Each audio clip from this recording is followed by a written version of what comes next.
mbokki internet Thiès Info dellusiwaat nañu ak yéen ci seen biir émission célébrité ak koor gi kon ni ma koy faral di waxee saa su ne rek dinañ dem seeti ndaanaan bi daal di waxtaan ak moom ci li nga xamante ni moom lay dundee koor gi tey nag ñu ñëw seet si Saliou nekk un musicien doomu Thiès juddoo Thiès màggee Thiès donc du ñu def rek lu dul bàyyi ko tey mu nuyoog mbokk internet yi ñuy seetaan.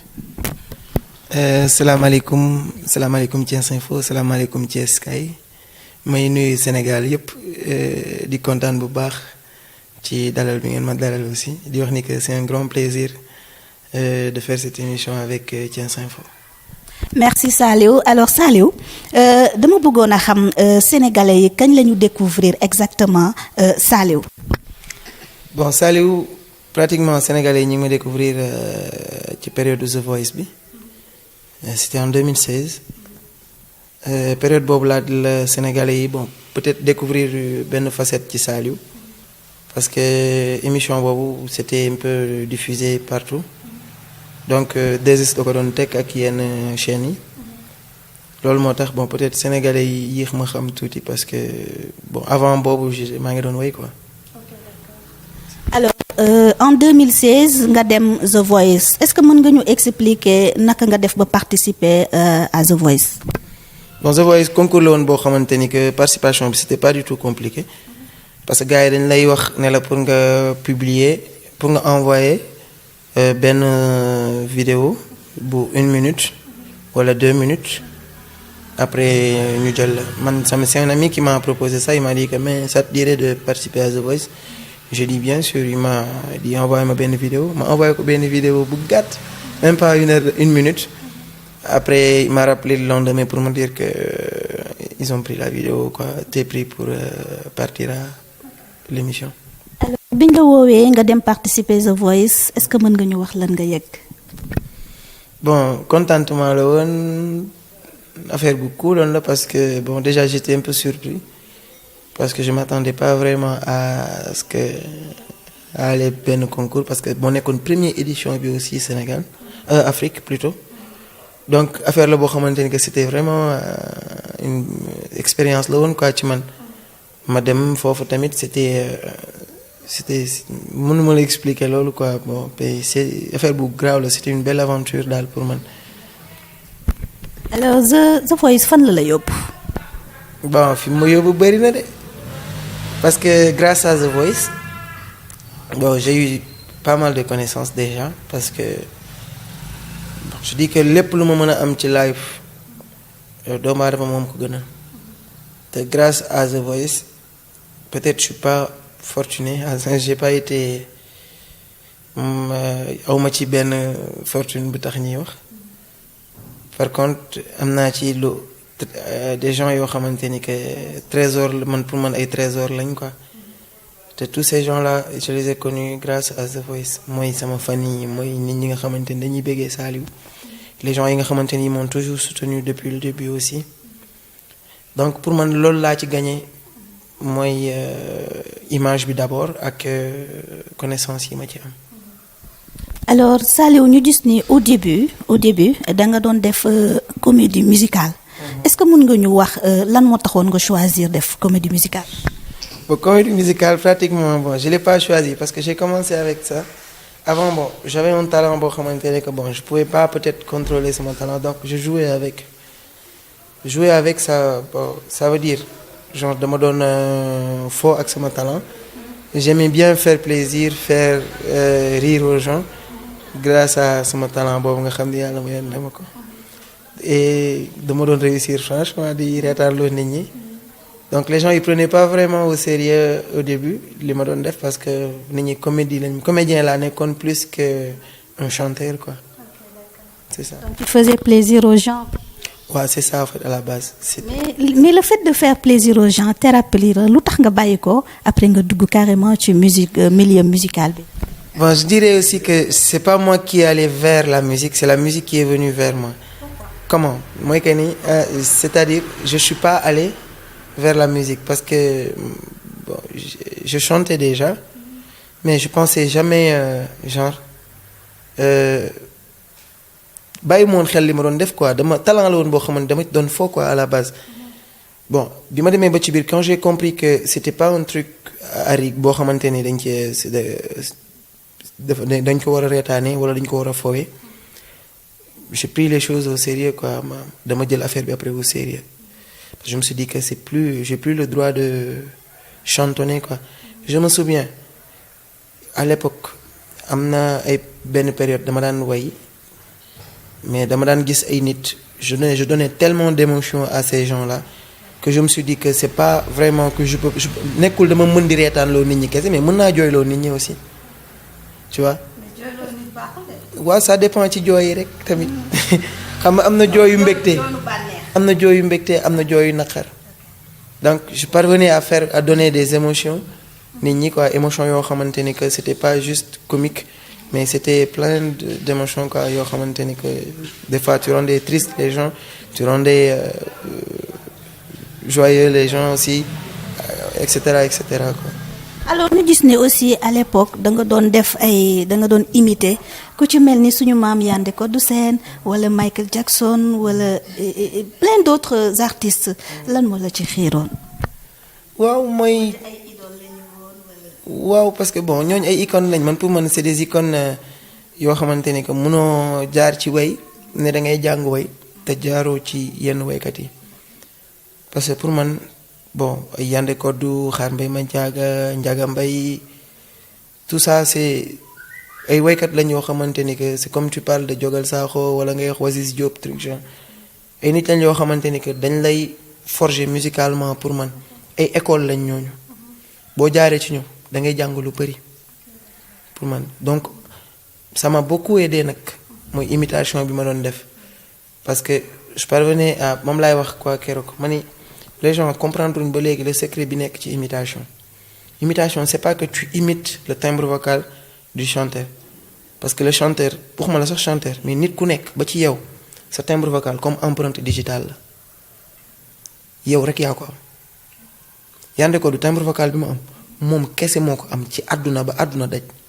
comme empreinte digitale la yàlla kenn ku ci nekk dalaa jox benn par contre ci ay nuances la ñuy muy indi ressemblance des fois si j'utilise les nuances de Yandé Codou ci sama timbre vocal tu as l'impression que c'est Yandé Codou qui chante alors que c'est non c'est Saliou qui chante ci timbre vocal am mais ci ay nuances yu Yandé Codou donc imitation secret imitation loolu la c'est comme si je chante sur des nuances de James Brown ak style am par contre le timbre vocal bi c'est toujours Saliou tu vois donc loolu moom mooy imitation pour man pour en gros quoi pour expliquer ce que cela veut dire imiter un artiste quoi donc en ce moment bi ngay def loolu yaa ngi développer sa culture musicale yaa ngi développer ces richesses en nuances yaa ngi développer yenn affaires yu bari yoo xamante ni que c'est ce qui me permet aujourd'hui ma mën a way traditionnel mën a way rhythm and blues mën a way jazz gospel et cetera et cetera et cetera. maanaam dangaa sob quoi ci musique.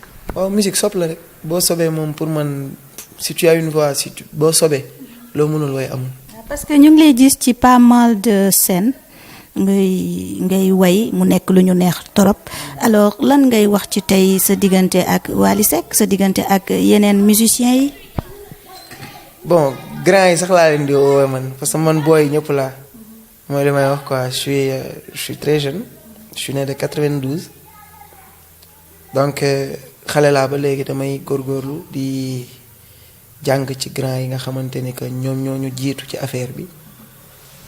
Wally Seck c'est un gars boo xam ne on a eu à travailler ensemble il y a 2 ans de cela on a eu à travailler mooy période bi muy def 29 mars bi Grand Théâtre bon defal naa koy chœur j'ai joué les premières parties pour lui par la suite il m'a invité ñëw naa penc mi on a fait des trucs par contre le manager de Wally Seck c'est mon ami connais c'est mon ami quoi c'est pas un gars que je connais comme mais c'est un ami quoi c'est quelqu'un qui m'apprécie vraiment et c'est grâce à lui que j'ai eu mam benn familiarité ak peut-être entourage am bon à part ça j'ai eu aussi à travailler avec le grand Youssou Ndour parce que Youssou Ndour j'ai joué depuis presque 2 ans boo xoolee yenn première partie mi bari man maa koy def je suis un peu nag dans l'ombre parce que boo xoolee Sénégal boo génneewul clip génneegu album rek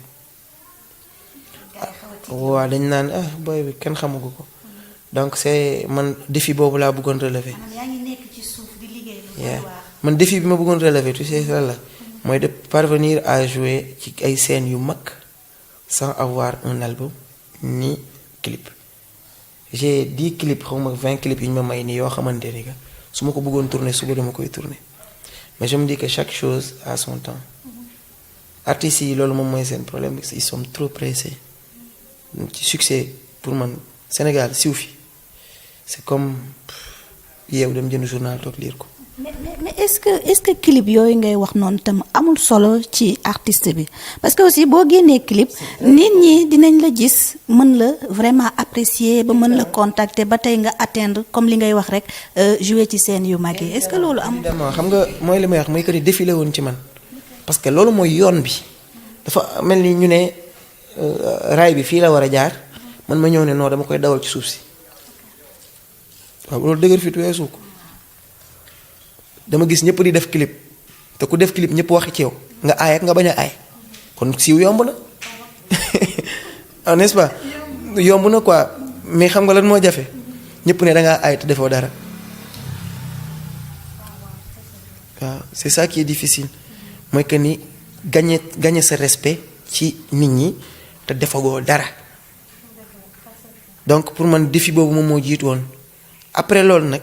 liggéey bi soogaa tàmbali man je me dis que sama carrière commencé gul parce que je n'ai rien fait depuis le début Saliou def na The Voice Saliou joué na Corridor Saliou joué na fii Saliou am na émission TFM Saliou pas peut-être wax ji la moo fi nekk mais j'ai encore rien fait j'ai tellement de bagages yoo xamante ni que bés bu ma ko génnee gars yi daw loolu maa la ko wax donc yàqamtiwu ma su ma génnee produit pour man yàqu ko la parce que imagine que je sors un produit alors que produit bi amul couverture bi ci war amul parewul quoi c'est comme nga yor mooy li may wax léegi ci terrain bi comme nga yor terrain bi ba pare amoo raay est-ce que di nga ko dawal da ngay bàyyi ba defar raay ba pare soog ko cee teg donc c'est ça quoi am naa terrain bi mais dama nekk di defar sama raay.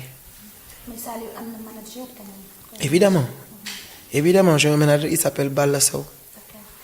Bon, il n'est pas en ce moment ici parce qu'il travaille à Sapadola. Donc, il n'est pas vraiment ici quoi, en ce moment. Par contre, il est très présent. Quoi. Et c'est un gars qui me conseille vraiment sur tout ce que je fais. Alors, Saliou, si nous avons un peu de sa carrière musicale, nous avons tout ce qui waral ciowli moy koor gi. Alors, est-ce que Saliou mu ngi wor d'abord? Xol ma rek. Non. Du man da ngay wax ak mbokk internet yi ñi seetaan. Gars yi xool leen ma rek sama lex yi ni mu nooxee. Non, woor du question do lex yi noox bi tout ça. Nga toog 8 di ma yow. Nga toog 6 heures ki suba ba 19 heures ci ngoon lekk ko nga ne say lex du noox. Waxal ak mbokk. Wala déet. Maa ngi woor kay. Alors naka ngay dundee sa koor quoi ce mois de Ramadan la journée lan ngay def. Bon. Pratiquement, bon, Ramadan, si si j'ai pas en ce moment je me ligue. Dans mes filles, des fois je joue de la guitare, j'écris des chansons. Sinon, si j'ai des choses à faire de mes gains, je vais aller les faire. Par contre, l'un d'Allah, je ne sais pas def. Il y a des def. Ay wor tudde ci lal bi di xaar dog jot. Bay bu lool sax du yoon sax. Bay bu 17h nga jog naan ay koor gi dafa metti fekk yego ci dara. Da nga nelaw lépp ba 17h nga yeewu bëgg a ndogu. Am na ko. Sañu ma wax ndax am na waxe ay xam fi may fekk suba mbaa dinañ ma commentaire wax ma lu ma naqari bëgguma wax daal ndax ah mais man de su ma sañoon ñi koy def ñu bako ndax gënul ci koor moom. Koor dafa am sax lu mu laaj ko. waaw parce que mooy li may wax quoi man nit ñi des fois dañuy jaawale weeru koor ak koor weeru koor ak koor li leen wutalee pour man xiif la rek ak mar. Koor moom koor la rek mooy ce qu'on te demande de tous les jours bokkut ak weeru koor dañoo nit ñi dañoo jël weer bi ngandal ko ngandal boo xamante ni que dañoo fàtte yeneen jours yi te pour man jours yépp la mooy que ni julli waxtu am na ñoo xamante ni que koor ba koor lañ koy def lu tax parce que dañuy bañ seen koor yàqu mais bañuñu seen njullit yàqu kon tu vois que y a une am na benn affaire bu ñuy sous-entendre je sais pas comment expliquer ça bon je suis pas nag bien placé pour parler de ça daal mais ce que je voudrais dire mooy li may ñaan nit ñi mooy que ni su fekkee dañoo woor ñu jéem a fexe yëg koor gi booy woor daal te yëgoo ko nga wax dëgg yàlla mën ngaa añ nga dem tëddaat nga dem kii dem tëddaat ndax mënoo tëdd ci lal doo julli suba doo julli tisbaar tàkkusaat bëgg a timis nga fay yenn waxtu yëpp naan woor nga après timis koor gi jeex na di li ñuy valider nañ ko li ñu dul valider wuñ ko kon c'est un peu ça quoi. waaw mbokk internet yi yéen a dégg oustaz Saliou li mu wax lépp macha allah alors ñu dellusiwaat tuuti ci koor gi ba tey en tant que musicien ku ne xam na ni koor gi vraiment lu bëri dafay programme yu bëri dafay taxaw donc je me dis que yéen occasion la ci yéen par exemple ngeen joobaat affaire yi maanaam liggéeyaat comme li nga wax léegi des fois nga jël instrument bi liggéey si et tout ça defaraat son yi pour que après ngeen waajal quoi pour def boum alors lan ngay wax ci loolu. waaw mooy li may wax aussi mooy li may wax léegi ci koor gi la musique aussi c'est pareil c'est pas seulement que da ngay waajal benn affaire moo waral ngay liggéey moo kooreyam c'est tous les jours aussi li ngay def chaque waa temps bi ngay am koor pratiquement doo ko am après koor parce que bon comme mooy li may wax barki démb damaa demoon jouer ji vendredi gars naan ma weeru koor ngay jouer man leen weeru koor may liggéey. foo jouer ji weeru koor. damaa jouer ji woon de Fardé Mamel. nopp nag daawati na weeru koor ngay wax de. loolu kay dama koy wax parce que keroog dama ko publier sama biir Instagram nit ñi naan ma Saliou weeru koor ngay way man leen bu dul weeru koor may way. waaw léegi dama lay laaj yow fan nga joué ji woon weeru koor. weeru koor Fardé Mamel laa doon joué mais c'est un contrat la boo xam ne damay liggéey ak ñoom at bi damay liggéey ak ñoom chaque mois am naa fa 2 prestations mais su fekkee signé naa ko ba pare su ma joué ñu dem tëj ma jël lu tax parce que damaa waroon du ma ko def. Saliou li ngay wax doy na waar de. doyul waar de buñ ko doyalee waar moom mu doy waar wax dëgg. man de doy na waar ci man wax dëgg yàlla. parce que nag wax dëgg yàlla nag weeru. mooy li may wax léegi quoi. dañu ne vraiment. weer bu sell la. weer bu sell la léegi defal ndànk léegi way ci weeru koor kese lañ ko tere wala dañ ko tere carrément. way. way de man laaj naa la ko. moom laay wax kon xam nga foofu ci loolu laa bëgg a ñëw kon way déjà way su fekkee ne que dañ ko bëgg a sip rek. dañ koy sib sax bu dul weeru koor mooy li may wax sànq njëlbeenu wax ji loolu laa wax weeru koor ak koor c'est la même chose différence bi xam nga lan la weeru koor bi ndax nit ñi dañoo mënta xiifal at ñu jox leen weer yaa ngi dégg waaye suñu mënoon sax di xiifal wala ma ñuy woor at bi wala yu mag yi at la ñuy woor am déet lu tax parce que dañoo sellal beeg yeesal beeg loolu noonu yëpp dañ koy def chaque jour dem way ji keroog Fardé Mamel terewuma woor ci journée bi. xanaa foofu ay tubaab rek fa. tubaab rek a fa nekk. waaw kon wax day leer kay foofu kay ay tubaab rek ñoo fa mën a nekk ndax xam naa ne weeru koor moom sénégalais nga fekk leen. waaw daal ñoo ma téye noonu def ma noonu ci weer waaye yàlla dina comprendre jéemuma koo nag layuma ko fenn ndax teguma ko fenn. sama mbonte laak sa waxuma kenn mu dem way weeru koor. man daal loolu réponse boobu dama koy bàyyi bokk internet ñi seetaan. mbonte la man ak sama ñàkk matadi moo waral may defi loolu waaye wutaluma ko lay teguma ko fenn waaw. bari rek waaw amoon na nag tuuti weccet liggéey la rek garaawul. waaw en tout cas daal man daal damay bàyyi réponse bi mbokk internet yi ñoom ñooy tontu ci loolu. xam naa nañ ma wax lu nekk waaye garaawul. ponk yi juróom la. ndax mën nga ko wax. aha kay ponk yi daal bi jiitu moom lan la sax bi jiitu doo ma dimbali doo ma xettali ci bi jiitu mënte mën nga maa dimbali de bi jiitu daal mooy seede ashhadu an laa ilaha illallah ashhadu anna muhammadan rasulullah bi ci jiitu bi ci topp mooy julli bi ci toppaat mooy asaka bi ci topp nag ñeenteel bi mooy bi ñu toll nii mooy koor juróomeel bi nag mooy aj màq bi. macha allah gis nga boo ko trouvé wul woon ayca bi ngi noonu léegi nag ayca bi ngi léegi nag dañu bëgg nga choisir benn saar bu la neex nga taril ñu ko.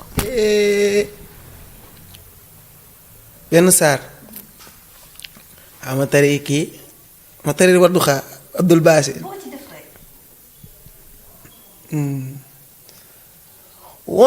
والضحى والليل إذا سجى ما ودعك ربك وما خلى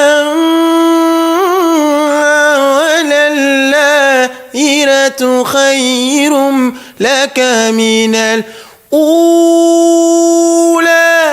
ولسوف يعطيك ربك فترضى. macha allah macha allah macha allah tey moom tey xol seddati na te xam naa ni ñi déglu li nga wax yëpp weeru koor gi nga dem di def jikki dinañ la baal macha allah vraiment Saliou ñu ngi lay sant di la gërëm bu baax a baax a baax di kontaan lool ci dalal bi.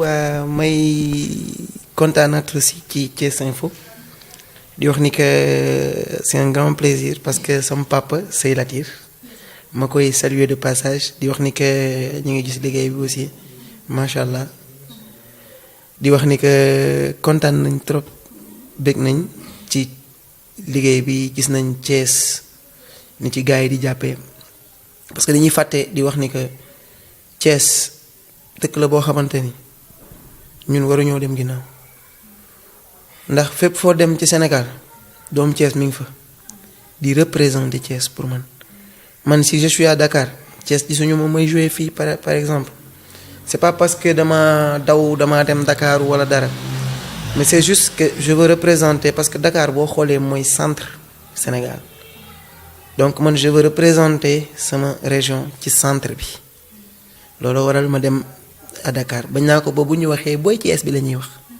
booy Thiès bi loolu rek pour man fierté la mooy que ni ñu dem ba am identité boobu ñu naan booy Thiès bi bëri na ay booy Thiès yu fa nekk te kenn woowewu leen booy Thiès donc pour man Thiès ñun ñëpp loolu la ñu war a am en tête mooy que ni génnee sunu town bi dëkku Lat Joor bi nga xam ne lépp a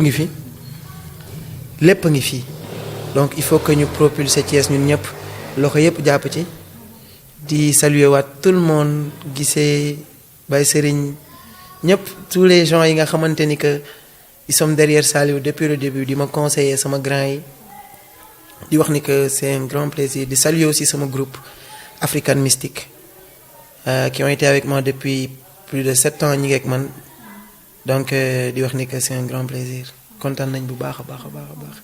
di la gërëmaat bu baax di la ñaanal yàlla aussi ci li nga nekk yàlla nañ ci am lu kawe con njort ci barke weeru koor gi mbokk internet yi gis ngeen ko noonu lii lañ leen andiloon ci seen biir émission célébrité ak koor gi du ñu def lu dul jox leen dig daje demain incha allah ak beneen invité surprise lépp rek ci biir Thiès Info jaa ngeen jëf bon ndogu à tout le monde merci.